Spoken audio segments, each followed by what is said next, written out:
Hello दोस्तों, कैसे हैं आप सब। मैं मनोज कुमार एक बार फिर से आपके सामने हूँ एक नए सेशन एक नई क्लास में। और इस क्लास में हम व्याकरण का एक बहुत छोटा सा टॉपिक सर्वनाम उसको पढ़ेंगे, उसके बारे में जानेंगे, उसके कितने भेद हैं उन सबको जानेंगे। और ये एक ट्रिक के साथ होंगे। इनके जो भेद हैं वो कई बार याद नहीं रहते, तो मैं उसके लिए आपको एक छोटी सी ट्रिक बताऊंगा। और जब आप उस ट्रिक को एक बार पढ़ लोगे तो आप फिर जो 6 भेद हैं सर्वनाम के वो कभी भी नहीं भूलोगे। तो चलिए शुरू करते हैं। हमारा जो छोटा सा टॉपिक है सर्वनाम का। सबसे पहले बात करते हैं सर्वनाम होता क्या है। सर्वनाम का सीधा सा अर्थ है सभी का नाम। अब आप बोलोगे कि सभी का नाम कैसे हुआ, तो मैं आपसे दूसरे शब्दों में जैसे कहूं कि मैं कुछ शब्द प्रयोग करता हूं, जैसे वह और तुम। जो ये शब्द हैं ये मैं किसी के लिए भी प्रयोग कर सकता हूं, मेरे लिए भी, आपके लिए भी, और किसी के लिए भी, XYZ किसी के लिए भी प्रयोग कर सकता हूं। तो इसीलिए इनको सर्वनाम कहते हैं। अब व्याकरण की दृष्टि से अगर इसकी परिभाषा देखी जाए तो सीधे तौर पर वे शब्द जो संज्ञा के स्थान पर प्रयुक्त होते हैं, माने कि संज्ञा की जगह पर प्रयोग किए जाते हैं, उनको सर्वनाम कहते हैं। अब जैसे मैं आपसे कहूं कि राम एक विद्यार्थी है, राम विद्यालय जाता है, राम विद्यालय में अपनी पढ़ाई करता है, राम विद्यालय से साइकिल से घर आता है। तो मैं यहाँ पर इस पैराग्राफ में बार बार राम का नाम ले रहा हूँ तो थोड़ा सा अच्छा सा नहीं लग रहा। अगर मैं एक बार राम का नाम लेके कह दूं आपसे कि राम एक अच्छा विद्यार्थी है, वह विद्यालय जाता है, वह अपनी पढ़ाई पूरी करता है, वह साइकिल से घर आता है, तो वो सुनने में भी अच्छा लगता है। इसलिए सर्वनाम का प्रयोग किया जाता है और ये संज्ञा के स्थान पर प्रयोग होते हैं। हिंदी में कुल 11 सर्वनाम होते हैं, जैसे मैं, तू, यह, वह, आप, जो, सो, कौन, क्या, कोई, कुछ आदि। ये 11 सर्वनाम हो गए। चलिए अब बात करते हैं कि सर्वनाम के भेद कितने होते हैं। तो दोस्तों सर्वनाम के सीधे तौर पर 6 भेद होते हैं। अनिश्चयवाचक, निश्चयवाचक, पुरुषवाचक सर्वनाम, संबंधवाचक, निजवाचक और प्रश्नवाचक। अब मैंने इसके लिए एक छोटी सी ट्रिक बनाई है, ये आप इसको एक बार पढ़ोगे और आप इसको हमेशा याद रखोगे। जैसे अनाप और सनाप। जैसे अनाप में तो आपका अनिश्चयवाचक के लिए आ गया, ना आपका निश्चयवाचक के लिए आ गया, प आपका पुरुषवाचक के लिए आ गया, तो ये अनाप हो गया। और अब सनाप में भी आप देख सकते हैं, जैसे स संबंधवाचक के लिए, न आपका निजवाचक के लिए और प आपका प्रश्नवाचक के लिए आ गया। तो इस तरह से सर्वनाम के ये 6 भेद होते हैं। अगर आप भी इनको याद रखते हैं इस ट्रिक को, तो आप ये जो भेद है ये कभी भी नहीं भूलेंगे। चलिए आगे बढ़ते हैं और आगे बढ़ने पे बात करते हैं अनिश्चयवाचक सर्वनाम की। अनिश्चय, जैसा कि नाम से स्पष्ट हो रहा है, जो निश्चित ना हो, माने कि जो फिक्स ना हो। जैसे मैं कहूं आपसे मैं फिक्स हूं, ताजमहल फिक्स है, लेकिन जिस चीज के बारे में हमें श्योरिटी ना हो, कोई पक्की जानकारी ना हो, तो उसके लिए हम अनिश्चयवाचक सर्वनाम का प्रयोग करते हैं।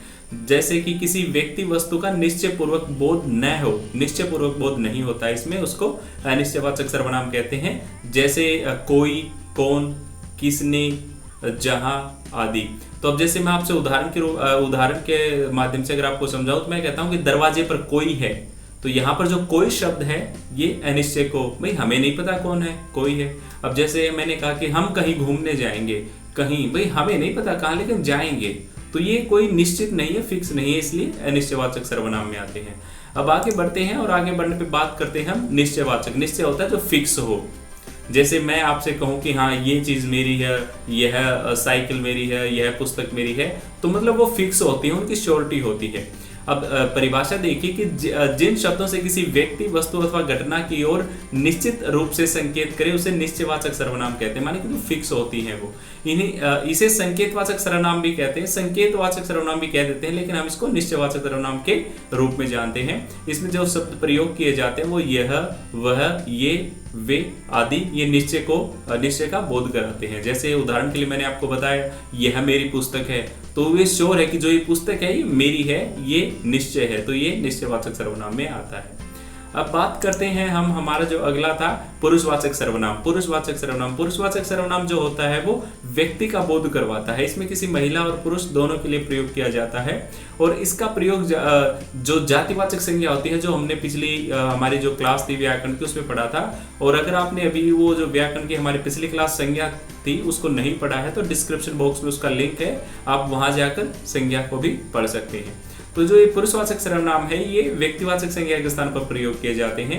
और जैसे कि मैं कहूँ कि मेरा नाम मनोज है, जैसे मैं मनोज हूँ, या मैं राहुल हूँ, या मैं मोहन हूँ, आप विनीत हैं, आप सौरभ हैं, तो ये जो शब्द हैं ये व्यक्तिवाचक संज्ञा के स्थान पर प्रयोग किए जाते हैं। और पुरुषवाचक सर्वनाम के भी 3 भेद होते हैं, एक उत्तम पुरुष, मध्यम पुरुष और अन्य, माने कि प्रथम पुरुष, द्वितीय पुरुष और एक अन्य पुरुष। अंग्रेजी भाषा में आपने पढ़े होंगे फर्स्ट पर्सन, सेकंड पर्सन और थर्ड पर्सन। अब जैसे मैं कुछ बात कर रहा हूं तो मैं प्रथम पुरुष हो गया या उत्तम पुरुष हो गया, मैं आपसे कुछ बात कर रहा हूं तो आप मध्यम पुरुष हो गए, और हम किसी और के विषय में बात कर रहे हैं, किसी तीसरे इंसान के बारे में, तो वो अन्य पुरुष में आ गए। तो ये पुरुषवाचक सर्वनाम था। अब आगे बढ़ते हैं, और आगे बढ़ने पर हमारा सनाप वाले जो 3 भेद थे, अनाप के हमने पढ़े हैं। तो सनाप के हैं, जैसे सबसे पहला हमारा था सनाप में संबंधवाचक सर्वनाम। संबंध में मतलब रिश्ता बताया जाता है, रिलेशन बताया जाता है, जिन शब्दों से 2 पदों के बीच में संबंध का पता चले, इसमें संबंध का पता चलता है। जैसे जैसा तैसा, जो तो, जब तब, जैसे तैसे इत्यादि। हम आपसे कहूं कि जो जैसा करेगा वो वैसा भरेगा, जैसी करनी वैसी भरनी, जो आया है सो जाएगा। तो ये जो संबंध बताते हैं, संबंध स्थापित करते हैं एक पद का दूसरे पद के साथ, वो संबंधवाचक सर्वनाम में आते हैं। हमारा जो 5वां भेद है वो है निजवाचक। निज शब्द का सीधा सा प्रयोग होता है खुद के लिए, माने कि जैसे मैं कहूं कि निज यानी कि मेरा खुद का, तो जिन सर्वनामों का प्रयोग करता अपनेपन का बोध कराने के लिए करता है उसे निजवाचक सर्वनाम कहते हैं। जहां पर वक्ता अपने या अपने आप शब्द का प्रयोग करता है, जैसे मैं कहूं कि मैं अपने आप ये काम कर लूंगा, तो मैंने अपने आप शब्द का अपने लिए प्रयोग किया, माने खुद के लिए यानी निज के लिए, तो ये जो है निजवाचक सर्वनाम में आएगा। जैसे हमें, अपने आप, निजी, स्वयं या इत्यादि। अब जैसे मैं आपसे सीधे से कहता हूं कि मैं आप वहीं से आया हूं, मतलब मैं खुद, तो यहाँ पर जो आप है वो निज यानी कि खुद जो वक्ता है, जो बोल रहा है, जो उत्तम पुरुष है, उसके लिए, उसके स्थान पर प्रयोग हो रहा है, तो ये हमारा निजवाचक सर्वनाम में आ गया। जैसे मैं दूसरा उदाहरण दूं आपको कि मैं यह कार्य आप ही कर लूंगा या अपने आप ही कर लूंगा, तो माने कि मैं कह रहा हूं जो काम है वो मैं खुद ही कर लूंगा, तो मैं उससे निजता का, अपनेपन का बोध करा रहा हूं, तो ये हमारा निजवाचक सर्वनाम में आ गया। अब सर्वनाम का जो अंतिम भेद है वो प्रश्नवाचक सर्वनाम है। ये सबसे आसान सर्वनाम होता है दोस्तों, आप सब जानते हैं इसको। मानिए कि जिन सर्वनाम शब्दों को प्रश्न पूछने के लिए प्रयोग किया जाता है, प्रश्न पूछने के लिए प्रयोग किया जाता है, उन्हें प्रश्नवाचक सर्वनाम कहते हैं। जैसे क्या, कौन, किसने, किसको, किस लिए आदि, ये आप सब जानते हैं। जैसे मैं कहूँ कि आप क्या कर रहे हैं, आप अभी जो पढ़ा क्या वो आपको समझ में आया, या फिर आपने जो पिछली वीडियो थी हमारी संज्ञा की उसको क्यों नहीं देखा अभी तक। तो ये जो जब हम किसी से प्रश्न का भाव होता है, प्रश्न का बोध होता है, तो वो हमारा प्रश्नवाचक सर्वनाम में आता है। तो ये छोटे से जो एक वीडियो है आपकी, ये सर्वनाम के है, और उम्मीद है आपको बहुत अच्छे से समझ आई होगी और आप इसको अब कभी भी भूलेंगे नहीं। चाहे आपकी विद्यालय की कोई परीक्षा हो या विद्यालय से बाहर की कोई परीक्षा हो, आप इसको जरूर याद रखेंगे और अपना जो अंक है उसको पूरा करेंगे, कटने नहीं देंगे। तो इस वीडियो के अंत तक बने रहने के लिए मैं आपका फिर से धन्यवाद करता हूं, और अगर आप चैनल पे नए हैं तो इसको सब्सक्राइब कर लेना, ताकि इस तरह की जो छोटी-छोटी और जो ट्रिक से युक्त जो आपकी व्याकरण की जितनी भी वीडियो हैं वो आपको मिल पाए और आप उसका लाभ उठा पाएं। धन्यवाद।